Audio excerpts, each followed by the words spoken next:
This is the Good Neighbor Podcast, the place where local businesses and neighbors come together. Here's your host, Skip Money. Well, hello, everybody, and welcome to the Good Neighbor Podcast of East Tennessee and Western North Carolina. So I am very excited today to have a guest in our studio for the first time, and I'm excited to learn all about them and their business, and I'm sure you will be as well, because today I have the pleasure of introducing your good neighbor, Mr. McDaniel Cooper, who is the owner-operator of Ciao, Yall Catering. McDaniel, welcome to the show. Thank you, Skip. That's actually my dad's name. Oh, okay. You go Skip. by Mac? Yeah. Oh, No, Skip is yes. my dad's name. Oh, Yeah. Skip is your dad's As- name. Well, my name's Yeah, actually yeah. Paul, but my dad called me Skip his whole life. So go Yeah, by Skip. same. Yeah. Very cool. Well, like I said, we're very excited to learn all about you and your business. So why don't you kick us off by telling us about Ciao, Yall Catering? So we started in Asheville as a food truck about 8 years ago and kind of figured everything out food truck wise and menu wise right around the end of 2019. So then, of course, the entire world ended for a little while. So when we came back out of the pandemic, we started doing events and it just clicked with me. I liked it more. So for the last 3 or 4 years, I've exclusively been doing large catering events, weddings, birthday parties. We do holiday parties for manufacturing plants, all sorts of stuff. Very cool. Now, you started out with a food truck, but how did you get into the food business in the beginning? Well, my first job in a kitchen was actually in Johnson City at El Chico. I was 18, and I was a line cook. And then I continued to work in kitchens while I went to college. And then I opened my first catering company in California. It was called Brothers Pantry, and we were doing Southern food in Northern California. So we had a little bit of a niche. And then when I finished graduate school, I moved back here thinking I was going to work in an office. And that lasted about 3 months in an office before we started the food truck. I understand. I Yeah. totally get it, man. Totally get it.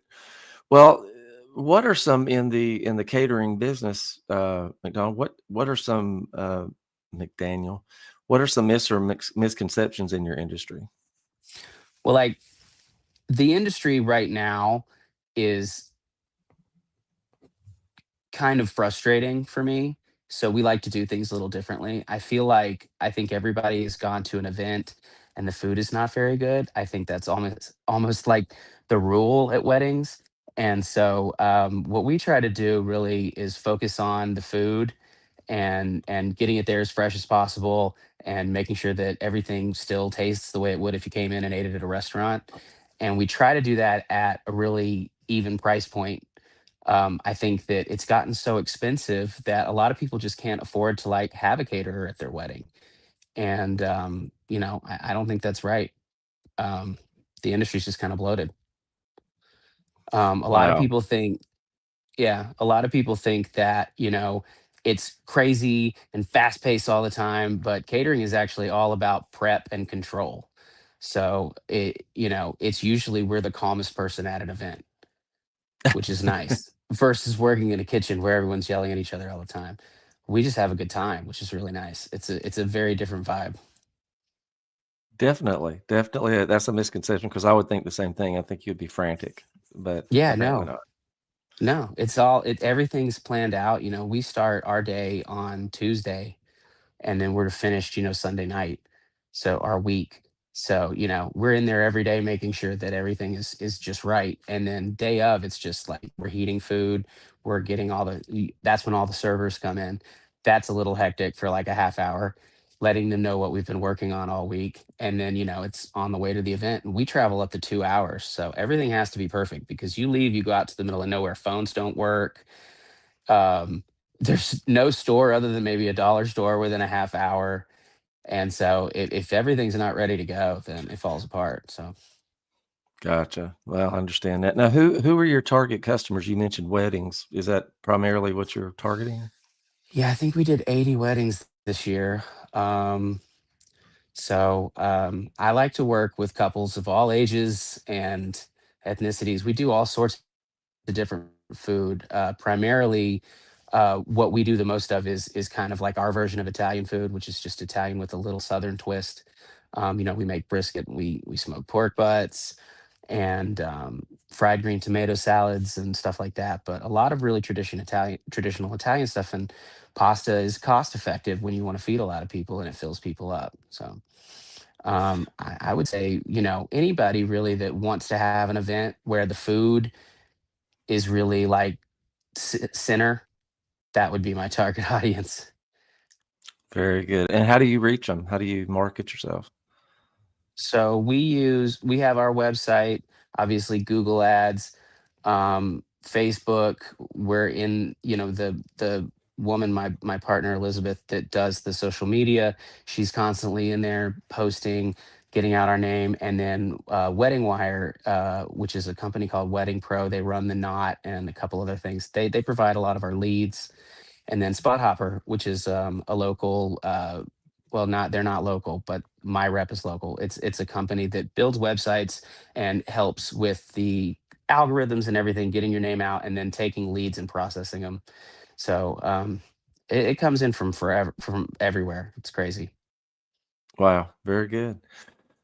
Well, it sounds like you got a lot going on with your business. When you're not working, what do you like to do for fun?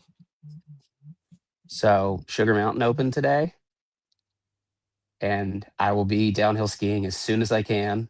We have one wedding left this year before things slow down, and then it'll be holiday parties and stuff. So me and my daughter will be skiing. Um, Nice. I play music and write, and just constantly learning. Um, a lot of my downtime is cooking, but there's always a week where I pretty much just eat takeout before I can like get back into that creative mode and use that downtime to like, we're gonna make these recipes even better next year, and we're gonna add different stuff, and we're gonna continue to grow. Very cool. Very cool. You got to take a break sometime, right? Yeah, no, I mean, my December is my time, and I like it. And then, we get in January and it's time to go back and figure it out. Very good. Well, let's switch gears for just a second. Can you describe a hardship or a life challenge that you've overcome and how it made you stronger in the end, either professionally or personally?